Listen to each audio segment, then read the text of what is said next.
ng Diyos, Linda. At may maganda siyang plano para sa buhay mo.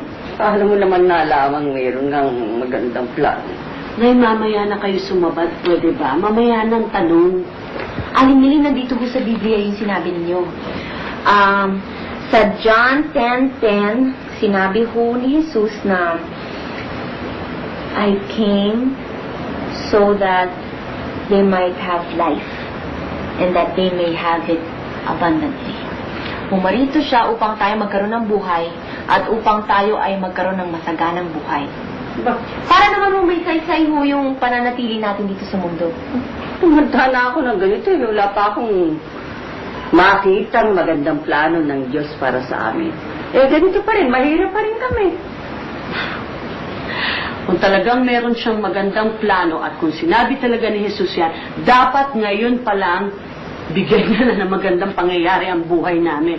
Ba nito mga nakaraang buwan, puro pangit ang nangyayari. Hindi ka kaya nagtataka kung bakit hindi masagana ang buhay ninyo? Babasahin ko ito, ha? Man is sinful and separated from God. Therefore, he cannot know and experience God's love and plan for his life. O, basahin mo ito. Tingnan ko kung anong pagkakaintindi mo dyan. Ang tao ay makasalanan at nahiwalay sa Diyos. Kaya't hindi niya maaaring malaman at maranasan ang pag-ibig at plano ng Diyos para sa kanyang buhay. Isip mong sabihin, kaya hindi namin makita ang magandang plano ng Diyos para sa amin at ganyan kamisirable ang buhay niya sa pag-asawa, dahil sa kami makasalanan, ganun ba? Dapat si Roy makarinig niya. May kilala mo ba kayong walang pagkakasala? Lahat tayo makasalanan. At yan ang nagpapawalay sa atin, sa ating Panginoon. Yan ho ang katotohanan, Aling Miling.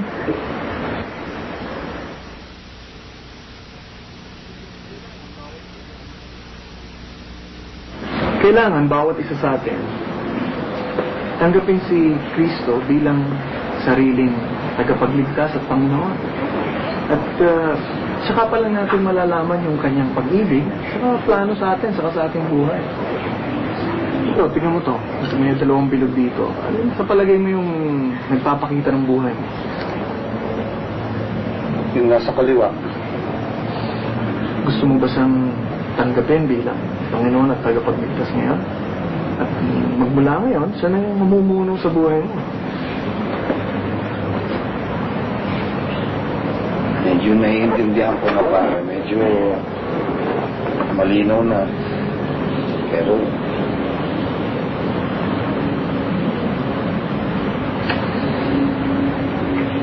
hirap eh.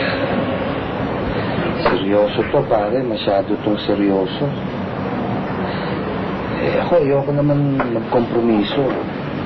Hindi sa Diyos, ha? Pare, hindi lang naman karera ng kabayo lang gusto mong pasukin ko, eh. Roy, buong buhay mo, ikaw na ang gumagawa ng mga desisyon. Ikaw na laging dumidiskarte. Ano ba't subukan mo namang si Kristo ang dumiskarte sa buhay mo? Tingnan mo, Mar, ha? Ako, hindi naman ako plastic na tao, no? Naniniwala naman akong may Diyos, eh.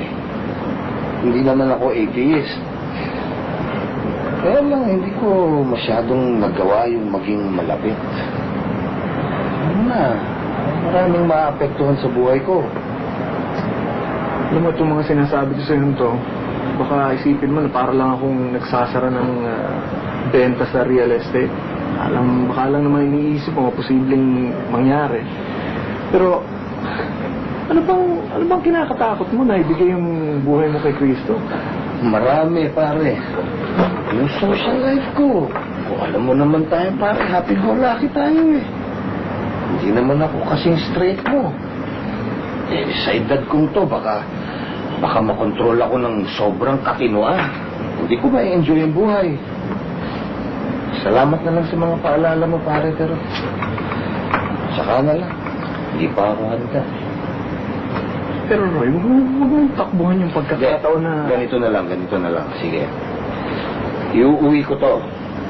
Babasahin ko to araw-araw. O yan, kung gusto mo, araw-araw. Sige pare, mauna na ako sa'yo. Salamat mo sa kape. Sige. Sige.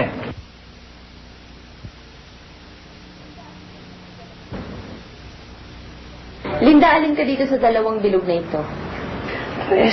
Tsaka na lang natin ituloy ito. Ang dami-dami ko pang gagawin eh. Bigyan mo muna ito ng panahon. Importante ito. Ito. Itong nasa kaliwa.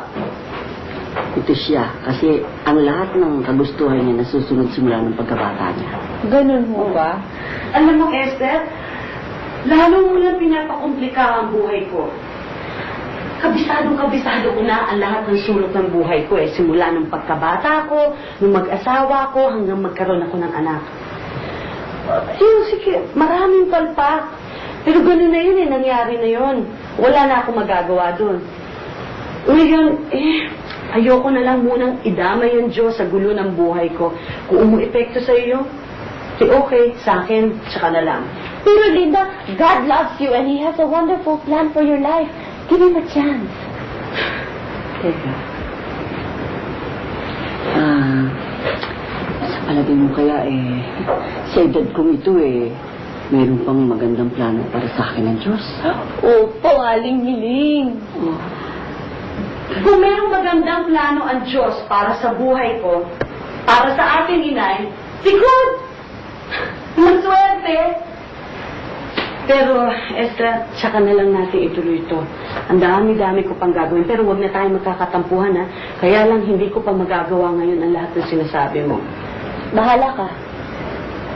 Nasa sayo pa rin ang desisyon. Ikaw ang mamimili ng patutunguhan mo. It's just a matter of choice, Linda.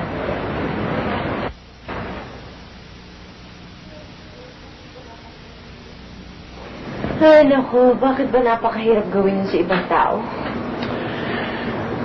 Alam mo, ngayon ko naiintindihan ko ano yung sinabi ni Paul na we battle not against flesh and blood, but against the powers of darkness. And we must remember that the battle belongs to the Lord.